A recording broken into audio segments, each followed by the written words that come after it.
سوال یہ تھا کہ اگر شوہر اپنی بیوی کو ماں بہن بیٹی کے نام سے پکارتا ہے تو اس میں کیا حکم شرع ہے؟ تو اس کا جواب حاضر ہے، شوہر کا اپنی بیوی کو فقط ماں بہن بیٹی باجی وغیرہ کہنا، یعنی اگر وہ اپنی بیوی کو کہتا ہے تو میری ماں ہے، تو بہن ہے، بیٹی ہے وغیرہ، اس طرح کے الفاظ کہنے سے شوہر شرعی اعتبار سے ناجائز و گناہ کا مرتکب ہو جائے گا، جس سے توبہ کرنا لازم ہے اس انسان پر، اس شوہر پر، شوہر مذکور پر جو ایسے الفاظ ادا کرتا ہے، یعنی اپنی بیوی کو ماں بہن بیٹی وغیرہ کہتا ہے۔ اس صورت میں نکاح پر کوئی اثر نہیں پڑے گا، نہ ہی زہار لازم آئے گا،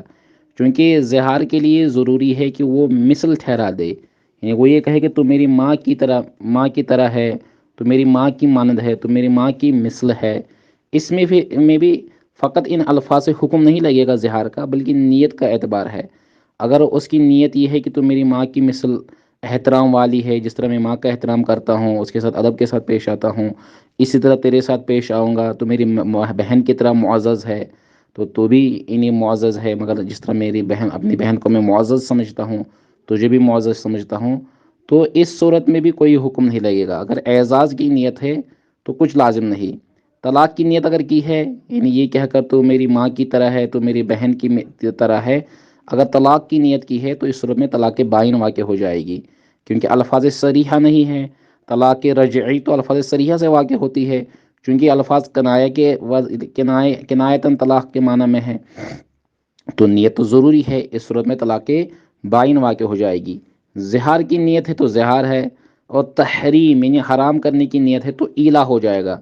اگر کچھ بھی نیت نہیں تھی، ایسے ہی کہہ دیا، تو اگرچہ ایسا کہنا جائز نہیں،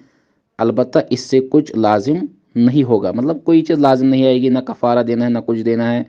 تو یہ مفہوم جو میں نے آپ کے سامنے بیان کیا ہے، سیدی اعلیٰ حضرت علیہ رحمہ نے بھی ذکر کیا ہے فتاوی شریف میں جلد نمبر 13 میں، اور صدر الشریعہ مفتی محمد امجد علی اعظمی صاحب نے بھی بہار رشید میں نقل کیا ہے۔ صدر الشریعہ فرماتے ہیں، عورت سے کہاں تو مجھ پر میری ماں کی مثل ہے،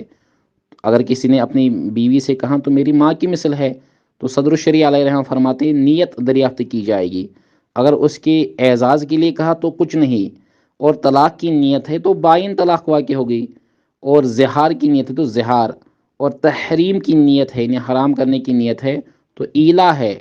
کچھ نیت نہ ہو تو کچھ نہیں، یعنی اس صورت میں پھر کچھ لازم نہیں آئے گا، لیکن شرعی اعتبار سے اس طرح کہنا، اس سے انسان گناہ کا مرتکب ہو جائے گا، توبہ کرنا ضروری ہے۔ سیدی اعلیٰ حضرت امام اہل سنت نے بھی یہی مضمون، یہی مفہوم لکھا ہے فتاوی رضوی شریف جلد نمبر 13 میں۔